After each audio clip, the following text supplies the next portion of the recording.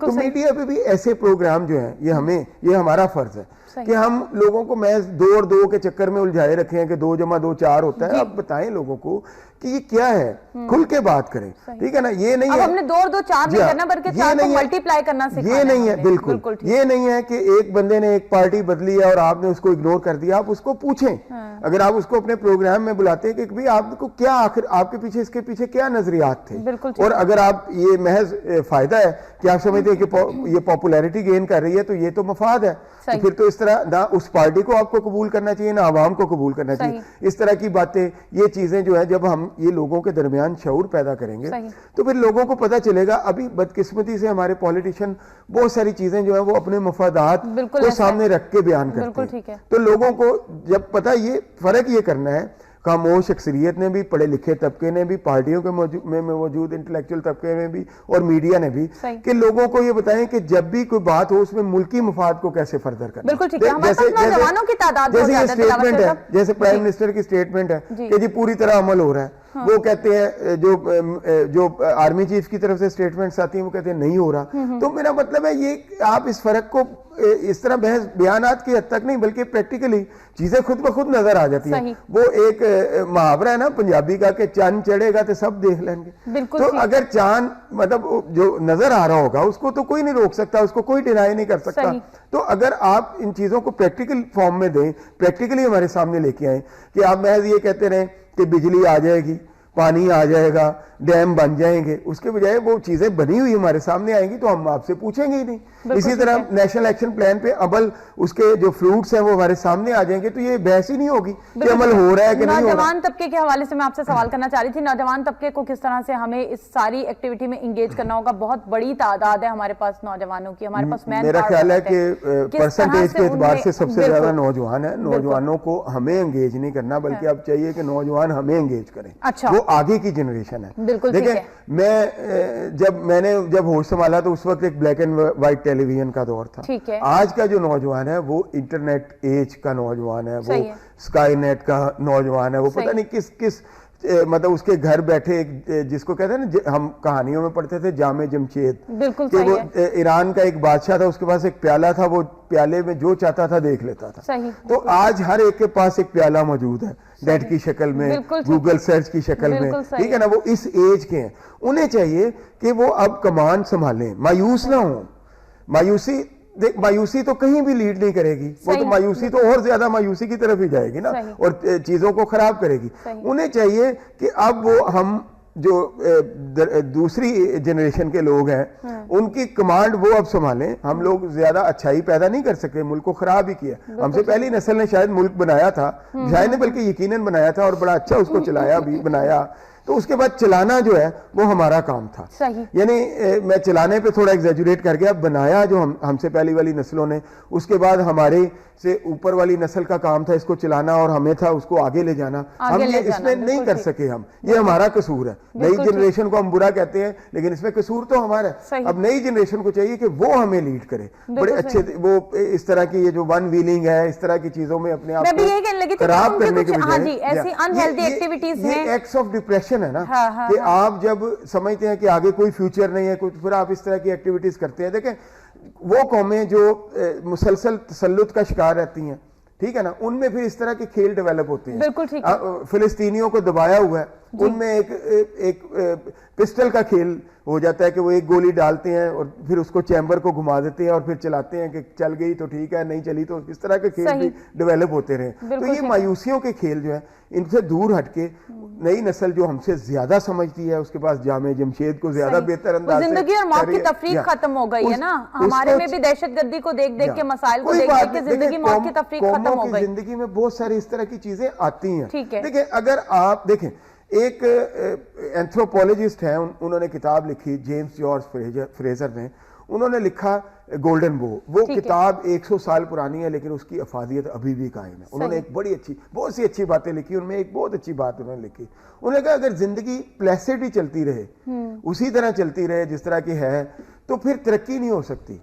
کوئی رکاوٹ آتی ہے تو پھر اس کا توڑ جو ہے وہ کیا جاتا ہے, تو اس سے انسان آگے بڑھا ہے. یعنی کیا مطلب یہ کہ آپ اپنے املاک کی حفاظت کے لیے ایک چھوٹا سا تالا استعمال کرتے ہیں, صحیح, چور اس تالے کو توڑنے کی صلاحیت پیدا کرتا ہے تو آپ اس سے بڑا اچھا تالا پیدا کرتے ہیں. بالکل. اگر چور اسی طرح چلتا رہے, آپ ایک تالا آپ نے بنا دیا اور کوئی چور نہ پیدا ہو, کوئی اس کو کھولنے کی کوشش نہ کرے, تو وہ اسی طرح چیزیں چلتی رہیں گی, ڈیولپ نہیں ہو. کہتے ہیں ڈیولپمنٹ جو ہے وہ بظاہر ایک نیگیٹو ایکٹ ہوتا ہے, پھر اس کا ریئیکشن میں جو ہے وہ ڈیولپمنٹ ہوتی ہے. ہاں, تو یہ چیزیں ہوتی ہیں, ٹیررزم بھی ہوتے ہیں, لوگوں کی انسرجنسیز بھی ہوتی ہیں, انفلٹریشن بھی ہوتی ہے, دوسری قومیں جو ہیں اس کا فائدہ بھی اٹھانے کی کوشش کرتے ہیں, جو انڈیا ہمارے ساتھ کر رہا ہے پراکسی وار, اور امریکن اس کے آشیرواد دے رہے ہیں. تو یہ چیزیں ہوتی ہیں, لیکن ہمیں ان سے گھبرانا نہیں ہے. ہمیں اپنا فیوچر ہمیشہ تلاش کرنا ہے. فیوچر جو ہے وہ ایسی چیز نہیں ہے کہ منو سلوا نہیں ہے کہ وہ درخت سے اٹکا کہیں پڑا ہوگا یا آپ اس کو اتار کے کھا لیں. اس کو آپ کو کرافٹ کرنا پڑے گا, اور یہی اس کا حسن ہے. ٹھیک ہے نا. اگر آپ کو کوئی چیز, جو کہتا ہے نا غالب کہ نہ ہو مرنا تو جینے کا مزہ کیا, بالکل جس طرح کا جس کا مفہوم بنتا ہے غالب کے ایک شعر کا, تو موت ہے تو زندگی کی اہمیت ہے. اگر موت ہی نہ ہوتی تو ہمارے نزدیک زندگی کی اہمیت نہ ہوتی. تو اگر مشکلیں ہیں تو آسانیاں اچھی لگیں گی نا, ورنہ تو کوئی تقسیم ہی نہ رہے. تو مشکلوں کو طے کر کے, مشکل سفر طے کر کے جو آسانیاں ملتی ہیں ان کا مزہ بھی اور ہوتا ہے. بالکل صحیح, کہ ہم نے یہ اچیو کیا ہے, ایک گول بنایا, ایک امیج کہ ہم نے کرنا ہے, یہ we will have to do and there is no other option. یہ ون ویلنگ, یہ فلاں ویلنگ, یہ اس طرح کی جو چیزیں ہیں, یہ وقت کا ضیاع, یہ گپیں, سارا کچھ. اب ٹھیک ہے آپ چیٹ کریں دوستوں کے ساتھ, لیکن اپنے وقت کی اہمیت کو سمجھیں. ہمیں لیڈ کریں, نوجوان اکثریت میں بھی ہیں, پڑھے لکھے بھی زیادہ ہیں, سمجھتے بھی زیادہ ہیں چیزوں کو, تو ہمیں ریٹریٹ کرنا چاہیے, ہمیں ان کے پیچھے چلنا چاہیے. ہمیں بھی اپنے آپ کو دیکھیں نا, اگر ہم کو اچھا ملک کو خراب ہی کیا, ہماری نسل نے بہتر نہیں کر سکے, تو ہمیں اب اس بات کو تسلیم کرنا چاہیے, اور نوجوانوں کو بھی اس بات کو ریئلائز کرنا چاہیے کہ فیوچر جو ہے وہ ہمیشہ جو ہے وہ آپ کو کوئی بھی دودھ کی نہر چاہے وہ فرہاد ہی کھودے, اس کو بھی کھودنا پڑے گی, ایسے نہیں ملے گی. جنت جو ہے اس کے حصول کے لیے بھی ایک آپ کو محنت کرنا پڑتی ہے, جب اللہ تعالیٰ نے بھی دیکھیں نا, کوئی چیز ایسے نہیں ملے گی آپ کو بیٹھے بیٹھے. اگر وہ ملے گی تو وہ وقتی ہوگی, آپ اس کو مینٹین نہیں کر سکیں گے. مینٹین آپ اسی چیز کو کر سکیں گے جو آپ نے اپنی محنت سے مشکلیں دیکھ کے حاصل کیا ہوگا, ورنہ آپ اس کا ادراک ہی نہیں ہوگا.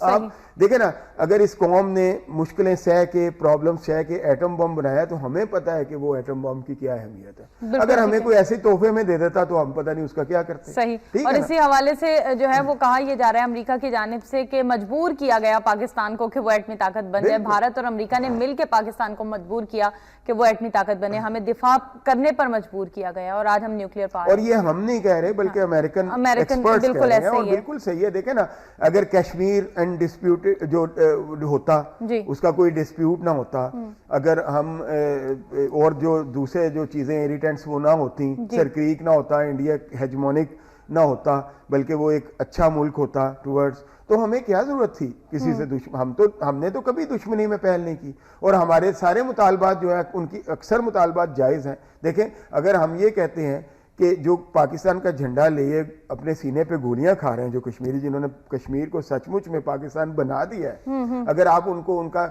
سیلف آف رائٹ ڈٹرمنیشن دے دیں تو کیا غلط بات کرتے ہیں؟ بالکل ٹھیک ہے. یا اگر ہم یہ کہتے ہیں کہ آپ ہیجمونک نہ بنے, تھانے دار نہ بنے, دوست بنے, تو کیا غلط کہتے ہیں ہم؟ یا اگر آپ یہ سوچتے ہیں کہ ہم جو ہے وہ ہر چیز کو ملیٹریلی سالو کر سکتے ہیں, میں انڈینز کی بات کرتا ہوں, تو پھر آپ کہاں کے ایک سینسیبل کنٹری ہے, کہاں کی بات کرتے ہیں؟ تو ہمیں مجبور کیا گیا, اور امریکن کی شے پہ کیا گیا. امریکہ کے ہم کبھی بھی ولنگ فرینڈ نہیں رہے, یہ ذہن میں رکھیں. وہ ہمیشہ انڈیا کو پریفر کرتے رہے ہیں. یہ تو انڈین چلے گئے جب رشیا کی طرف, اس وقت کے سوویت یونین کی طرف, تو ان کے پاس آپشن کوئی نہیں رہا, اور پھر ان کو پاکستان کے ساتھ چلنا پڑا کچھ دیر, لیکن ہماری اور جو ہے وہ لو اینڈ ہیٹ کی ایک ہسٹری ہے انڈیا امریکنز کے ساتھ. صرف یہی نہیں ہے کہ انہوں نے ہمیں بہت کچھ دیا, اکثر 65 کی وار ہوئی, ہم پہ اسلحے کی خریداری کی پابندی لگا دی, ٹھیک ہے نا. پھر یہ آج آپ دیکھیں کہ ہمیں فرنٹ لائن اسٹیٹ کہا, ہمارے پیسے روک لیے. ایک طرف ہمیں کہتے ہیں F-16 لے لیں, دوسری طرف کہتے ہیں نہیں جی آپ کو یہ پیسے نہیں مل سکتے, آپ اپنے پلے سے پیسے لائیں. اور وہ پیسے جو مطلب کچھ بھی نہیں ہے, وہ ایک پینٹ ہے میں سمجھتا ہوں, اور یا ایک آٹے میں نمک کے برابر بھی نہیں ہے. جتنا ہم لاس کر چکے ہیں وہ بھی روک لیے آپ نے ہمارے, کہ جی آپ اس طرح نہیں کر رہے. آپ حالانکہ سب کو پتہ ہے کہ حقانی نیٹ ورک کہاں آپریٹ کر رہا ہے, وہ کابل کے گرد 3 صوبوں میں آپریٹ کر رہا ہے. آپ اس کو تو کچھ نہیں, وہاں کچھ نہیں کہہ پا رہے اور پریشر ہم پہ ڈال رہے ہیں. بالکل, میں ابھی یہی آپ سے جاننا چاہ رہی تھی کہ یہ انڈیا اور امریکہ کے رویے ہیں پاکستان کے ساتھ, افغانستان کے ساتھ کیا مسئلہ ہے؟ دیکھیں یہی مسئلہ ہے کہ افغانستان کو بہت زیادہ انگیج کیا ہوا ہے امریکنز نے. افغانستان میں تو ایک پپٹ گورنمنٹ بیٹھی ہوئی ہے نا, جس کے وہ بیچارہ تو کابل تو کیا اپنے صدارتی محل کے باہر بھی واک بھی نہیں کر سکتا, وہ تو اتنا مجبور پریزیڈنٹ ہے, اس پہ تو ترس آتا ہے. جو بھی ہو, اشرف غنی ہے ابھی, اس سے پہلے کرزئی, آپ دیکھیں نا انہوں نے جو کیا ہے, کہ ہم نے تو یہ کیا ہے کہ 6 ماہ کے لیے ایکسٹینڈ کر دیا ہے کہ مناسب نہیں ہے افغان مہاجرین کا سٹے جو ہے پاکستان میں. لیکن جواب میں ہمیں کیا ملا ہے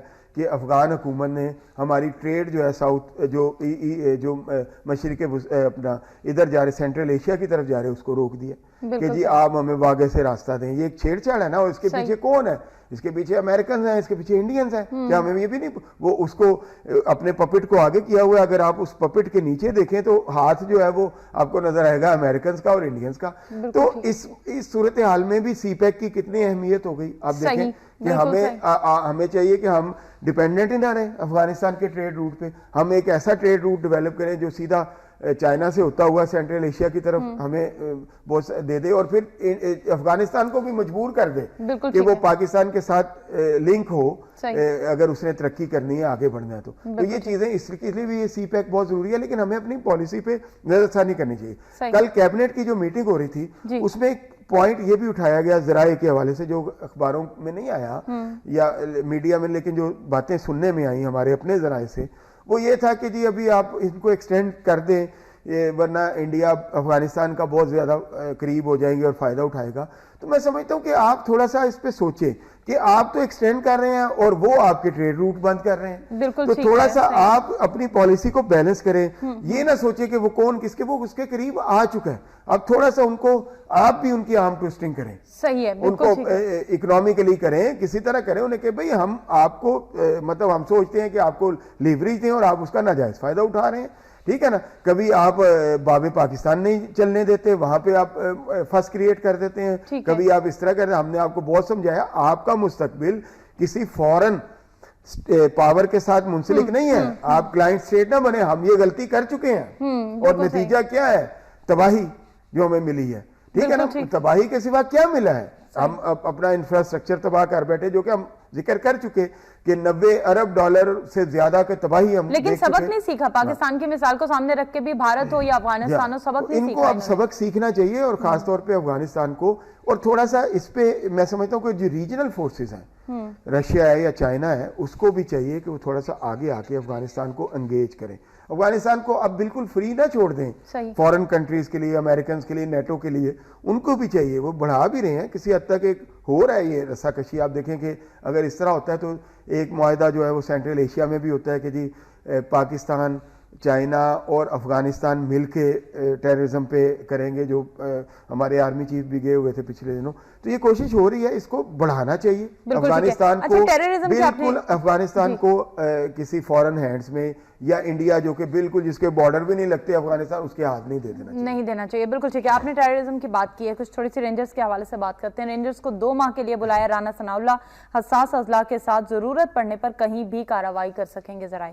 رینجرز کے حوالے سے, پنجاب میں ان کی آمد کے حوالے سے آپ کیا کہیں گے؟ رینجرز کو اصولی طور پر تو ملک کا ہر وہ حصہ جہاں پر ان کو بلائے جانے کی ضرورت ہے وہاں پر جانا چاہیے اور کام کرنا چاہیے, اس کو انا کا مسئلہ نہیں بنایا جانا چاہیے. کیا کہیں گے آپ اس پہ؟ دیکھیں بالکل صحیح بات ہے, جو چیزیں بہتری ہیں ملک کے لیے بہتر ہے وہ ہونا چاہیے, اور امن و امان اس میں بڑا بنیادی چیز ہے. لیکن ایک چیز یہ بھی ہے, آپ یہ دیکھیں, ایک حقیقت ہے یہ بھی کہ رینجرز پچھلے 26 سال سے کراچی میں موجود ہیں, ٹھیک ہے. آپریشن اب انٹینسیفائی ہوا, سارا کچھ ہوا, اس کا مطلب یہ ہے کہ کوئی خالی پیراملٹری ٹروپس جو ہیں وہ بھی کچھ نہیں کر سکتے.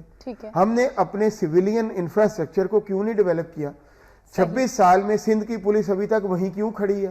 وہ رینجرز کے شانہ بشانہ کیوں نہیں آئی؟ اگر آپ پنجاب میں بھی لائیں ضرور لانا چاہیے, اور لیکن سوال یہ بھی اٹھنا چاہیے, میں رینجرز کو آنے کی مخالفت نہیں کر رہا ہوں, ضرورت بن گئی ہے, لیکن یہ ہماری پولیس کیوں ناکام ہوتی ہے اور اس کے پیچھے کیا محرکات ہے؟ میں یہ نہیں کہتا کہ پولیس والے جو ہے وہ کام نہیں کرتے, بہت زیادہ سیکریفائز ہے. I have really high regard for police. Terrorism کے خلاف بہت قربانیاں دی ہیں ہماری پولیس نے, بہت زیادہ لوگ شہید ہوئے ہیں, لیکن آپ اس کو ڈیولپ کیوں نہیں کرتے؟ نہ آپ ان کو ہتھیار دیتے ہیں, نہ آپ ان کو ان لیول کی ویکلز دیتے ہیں اس لیول کی جو کہ ڈیمانڈنگ ہے, نہ آپ اس لیول کی تربیت دیتے ہیں.